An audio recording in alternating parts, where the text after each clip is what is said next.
देखिए, जैसा आपके इल्म में है कि नदीम सिद्दीकी भाई हैदराबाद से पर असेंट किए हैं। उन्होंने आज पिटीशन दाखिल की है साइट लिमिटेड हैदराबाद।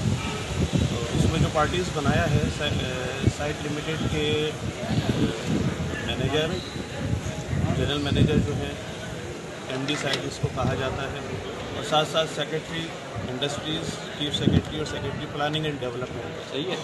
हाँ, तो इसमें जो मेन कोर्ट से सदा की गई है, थोड़ी तार अपनी अंदर कर ले। 12 साल पहले जो स्कीम शुरू की गई थी और हैदराबाद के इंडस्ट्रियलिस्ट बिजनेसमैन कम्युनिटी ने तकरीबन 40 करोड़ रुपए हुकूमत सिंध को दिए।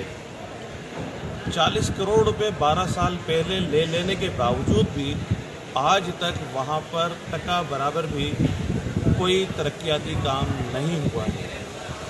300 एकड़ ज़मीन है, 250 इंडस्ट्रियलिस्ट हैं वहाँ पर।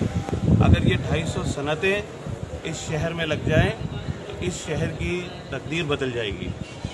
लेकिन सिंध गवर्नमेंट चाहती है कि इस अर्बन एरियाज़ को ना तो सरकारी नौकरियां दें और ना ही किसी सूरत में भी यहाँ के नौजवानों को, शहरी सिंध से ताल्लुक़ रखने वाले बिज़नेस कम्युनिटी को या यहाँ की आवाम को कि कोई किसी तरह भी रिलीफ मिल सके।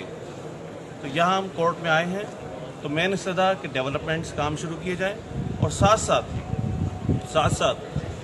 34 ताजिर ऐसे हैं, ऐसे इंडस्ट्रियलिस्ट हैं, ऐसे सनतकार हैं 34 कि जो अपनी हाफ पेमेंट 2011 में कर चुके हैं और 2011 से लेके आज तक उन 34 ताजरों को अलॉटमेंट भी नहीं दी जा रही और उनके एग्रीमेंट टू लाइसेंस जो फर्दर प्रोसेस हो रहा है वो प्रोसेस भी नहीं किया जा रहा।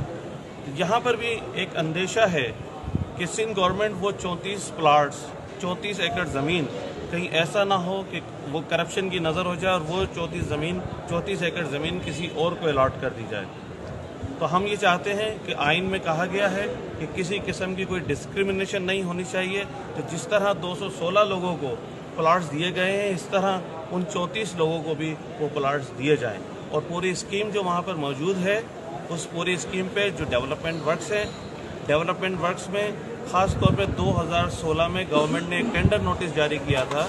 वो टेंडर नोटिस में बाउंड्री वॉल बनानी थी। तो 2016 से लेके आज 2020 हो गया, क्या हुआ उस टेंडर नोटिस का इल्म नहीं। इसी तरह एक उसकी पूरी डेवलपमेंट प्रोसेस की ADP में एक स्कीम 2008-9 में उसके एस्टीमेट की स्कीम मुतारिफ हुई थी, इंट्रोड्यूस हुई थी वो स्कीम का क्या हुआ? 12 साल गुजर चुके हैं।